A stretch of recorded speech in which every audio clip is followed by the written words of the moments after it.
Hello everyone, this is Albert Nikson, Assistant Professor, PG and Research Department of Chemistry, St. Joseph's College of Arts and Science, Autonomous, Cuddalore.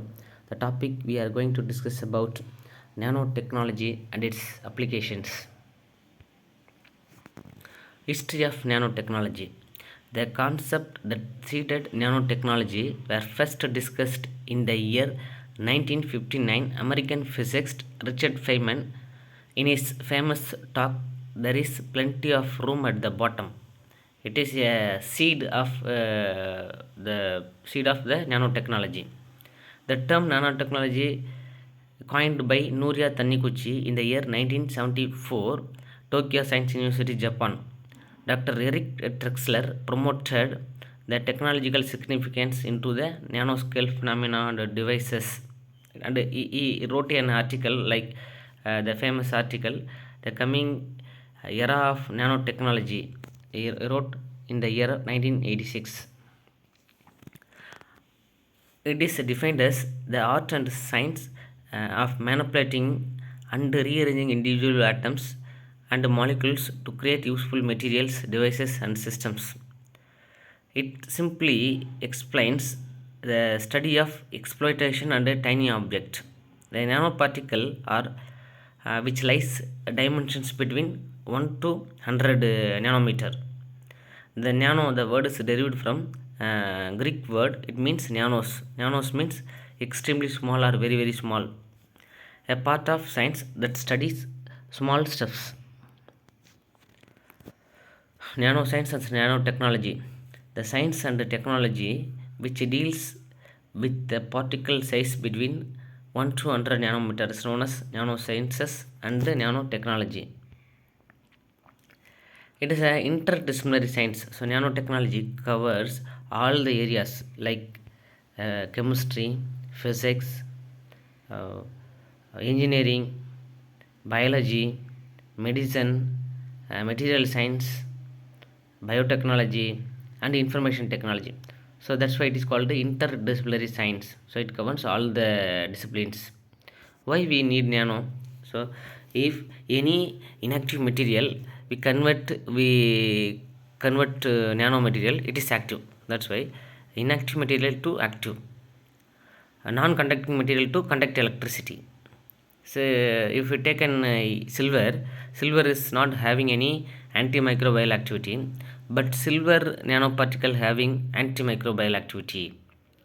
That's why nowadays we use the hand wash, soap, paste. These are all containing silver, active silver. If it is possible, anything will happen. Nanotechnology, if we are using the nanomaterials, anything will happen. The researcher fix to 2050 nano will taking place. The research is the biggest research is going on. The Neuralink, the second richest man, so Elon Musk, so Neuralink, artificial intelligence, SpaceX, Tesla. So he giving many research of the peoples.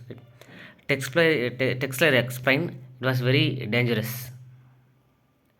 There are two types of synthesis were used. One is top down method, another one is bottom up approach. So it is explained in the simple representations. So look at the slide. The first top down method, just consider the biggest materials there. It is break into two, and then it is smaller particle into the nano sized. So bottom approach is smaller materials to join one to another to convert a nanomaterials. It is represented top down and bottom approach.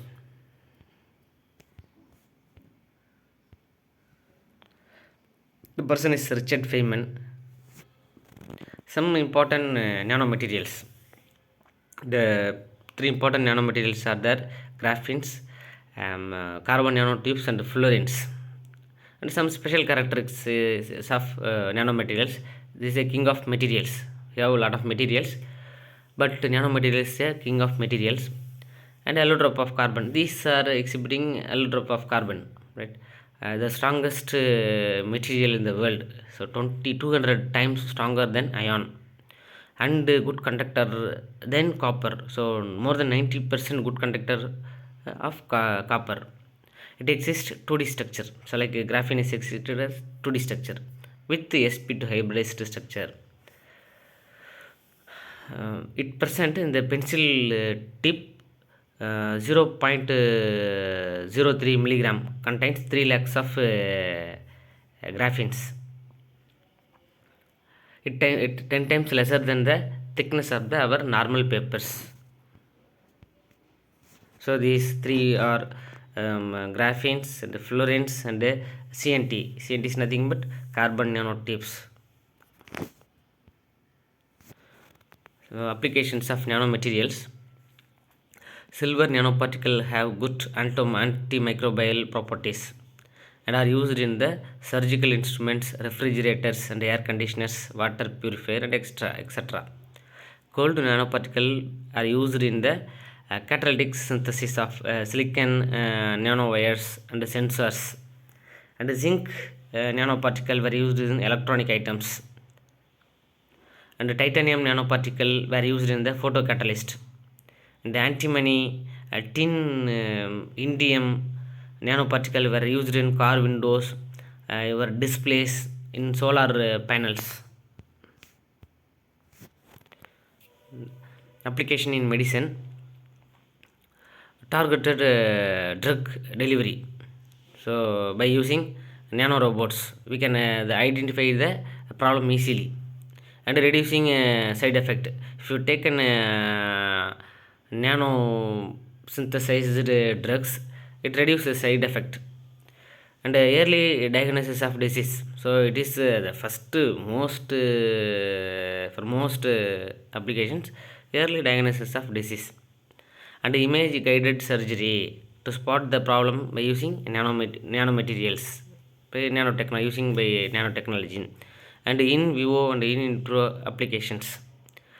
Gold nanoparticle were used in the genetic disorders. So if the persons were affected in the genetic disorder, the gold nanoparticle were used.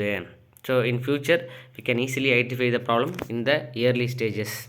Second one is agricultural, so eco-friendly. So we are using the fertilizers, other things, it should be an eco-friendly and also easy. By using nanomaterials, the agricultural the process should be very easy.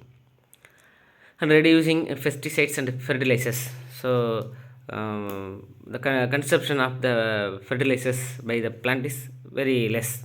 So and nano urea, so nowadays people were used nano urea. US Federal Agency used nano chemicals and nano materials to increase the plant growth and increase the plant growth. Then electronics, so reducing power consumptions and less size and less weight materials, right? Nowadays you would see in your home and other things, so you have an high tech devices, like very smart electronic items you have. The reason is because of nanomaterials, nanotechnology. Small and fast process, so high process mobile phones, you are used, and laptops and other electronic gadgets. Fast chargeable batteries and transparent. So these are the applications for used in the electronics. Then energy sources, so reduce the cost of catalyst in fuel cells, right? The catalyst in the fuel cells will be reduced. It can increase the efficiency of the engines and materials. High tech rechargeable battery, like mobile and laptops. To preparing solar panels, like silicon and silver. So the nanomaterial, with that we can increase the production of the electricity. So if you want to increase the production of the electricity, by using of these solar panels. Desalinations, using nanofilters for desalinations of the seawater, Also even drainage water also purified by using the nanofilters. So in future it will be applicable, you can see also like that. Then space technology, lightweight spacecraft, uh, and reducing rocket reductions of the rocket fuels, large material strength.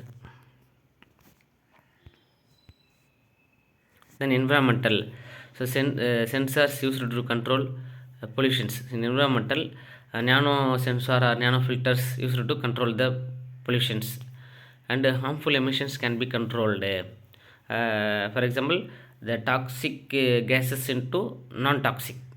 That is the main advantages of the nano filters. So these are the advantages of nanotechnology. Thank you for your patient listening. Thank you.